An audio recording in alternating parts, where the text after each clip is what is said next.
안녕하세요. 박 교수입니다.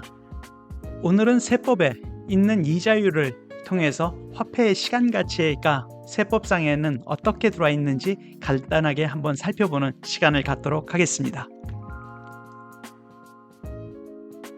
이 화폐의 시간 가치라고 할 수 있는 이 이자를 통해서 대부분의 분들은 현재 금액에 그 이자를 불이한다든지 또는 자산 부채에 대한 미래 가치를 평가합니다. 또 반대로 미래에 발생하는 캐시플로우나 손익을 통해서 이 부분을 할인하거나 또는 현재 가치를 평가해서 현재 그 자산이나 부채의 가치를 평가하기도 합니다. 그래서 좀 전에 말씀을 드렸듯이 많은 경우에는 가치 평가의 방법이 여러 가지가 있습니다만 그 중에 가장 대표적인 것은 현금 유입이나 유출을 예상을 하고 그의 적절한 할인율을 통해서 가치를 평가하는 방법이 가장 많이 사용되는 방법입니다. 그래서 각종의 자산 부채를 평가함에 있어서 이러한 캐시플로우에 근거한 가치 평가 방법이 가장 많이 인용이 되고 있고, 이러한 그 논리 또는 이러한 방법론에 근거해서 세법에서도 각종 금리, 할인율 또는 이자율을 통해서 관련된 자산 부채를 또는 손익을 평가를 하고 있습니다. 오늘은 이러한 다양한 이자율이 세법에 어떻게 활용되고 있는지 그 여러 가지 케이스를 한번 살펴봄으로써 정말 세법에서 다양한 이자율이 적용되는 부분이 있구나를 한번 살펴보는 시간을 갖도록 하겠습니다. 그래서 각각의 케이스별로 그 어떤 이슈를 자세히 보는 시간은 아니고요.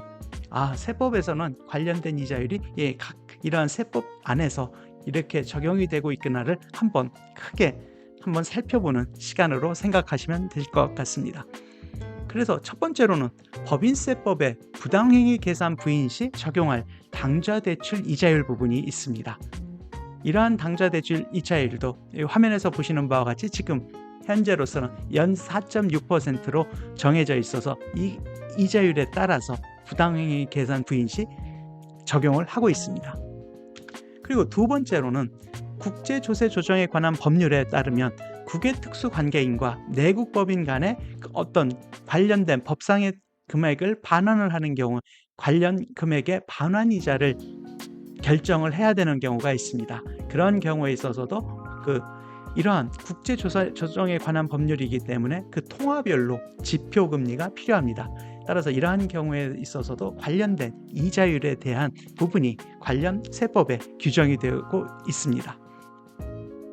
그리고 상속증여세법이라든지 국세기본법에 따르면 연부연납 가산금에 대한 가산율에 대해서도 이렇게 법상으로 규정이 되고 있고요. 이러한 부분들도 경제 상황이 변함에 따라서 관련된 이자율이 변하고 있습니다. 그리고 그 해당 기간이 어느 해당 기간인지에 따라서도 그 이자율 적용 부분이 다르기 때문에 이러한 부분들도 만약에 여러분들이 그 해당 이슈가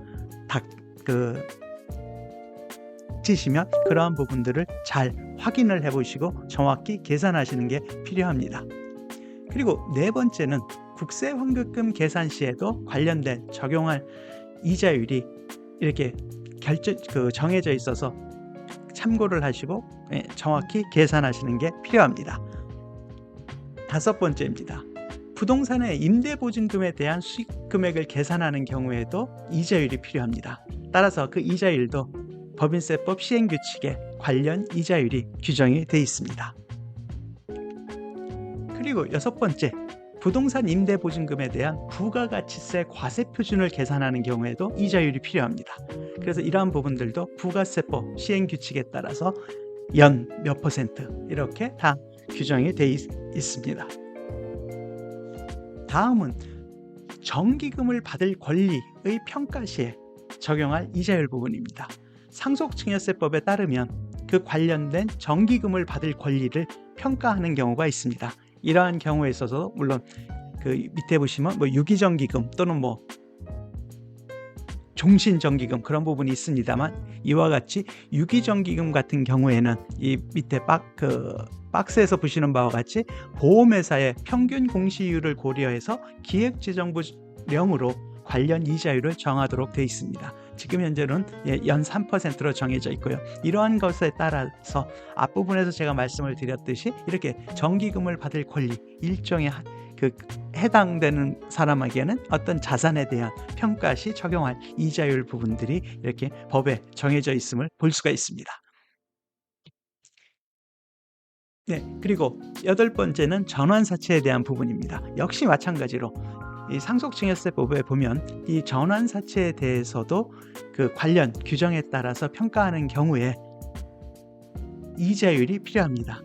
따라서 이러한 이자율을 통해서 관련 전환사채 역시 마찬가지로 관련된 자산에 대한 또는 부채에 대한 평가를 할 때 이렇게 이자율이 사용되는 것을 저희들이 또 볼 수가 있습니다. 예, 9번째입니다. 금전의 무상대출인 경우에 역시 당연히 무상대출이기 때문에 이익의 증여에 해당이 될 수 있습니다. 따라서 이러한 경우에 또 관련된 이자율이 필요합니다. 따라서 법에서는 이러한 부분에 대해서도 몇 %다 이렇게 규정을 함으로써 관련된 상속증여세법이라든지 이런 부분에 그 과세를 하게 됩니다. 그래서 지금 현재로서는 연 4.6%고요. 이러한 부분도 관련된 법 규정에 따라서 해당되시는 경우에는 정확히 계산을 할 때 확인을 해보시는 게 필요합니다. 그리고 오늘 살펴볼 것 중에 마지막 부분은 비상장 주식의 일주당 순손익의 가치를 평가할 때도 이자율이 필요합니다. 아마 이러한 부분들도 사실은 많은 경우에 여러분들이 사용을 하고 계시고요. 물론 그 실질에 따른 정확한 그 경제상의 그 주식가치 평가는 아닙니다만 세법의 목적에 따른 주식가치 평가 방법으로 보시면 되실 것 같습니다. 그래서 비상장 주식에 대한 평가를 함에 있어서 그 세법 상속증여세법에 따라서 하다 보면 이렇게 밑에 보시면 여기 노란색으로 되어 있는 부분 순손익가치 즉 손익에 따른 비상장 주식의 가치평가 방법이 있고요. 또는 이 순자산 가치를 통해서 가치평가하는 경우가 있습니다. 그런데 순손익 가치에 의해서 가치평가를 하는 경우에는 여기에서 보시는 바와 같이 이 밑에 박스에서요. 일주당 가액을 일주당 최근 3년간의 순손익액의 가중평균액을 요 마지막 보시면 기획재정부령으로 정하는 이자율 이 부분이 바로 오늘 그 10번째 말씀드리는 이자율입니다. 이 이자율을 이용을 해서 일주당 가액을 세법상으로 추정을 해보는 부분입니다. 물론 당연히 이러한 부분이 M&A를 할 때 사용되는 가치하고는 거리가 멉니다만 좀 거리가 있을 수 있습니다만 그 과세 목적을 위해서 마련된 이자율이라고 보시면 될 것 같습니다.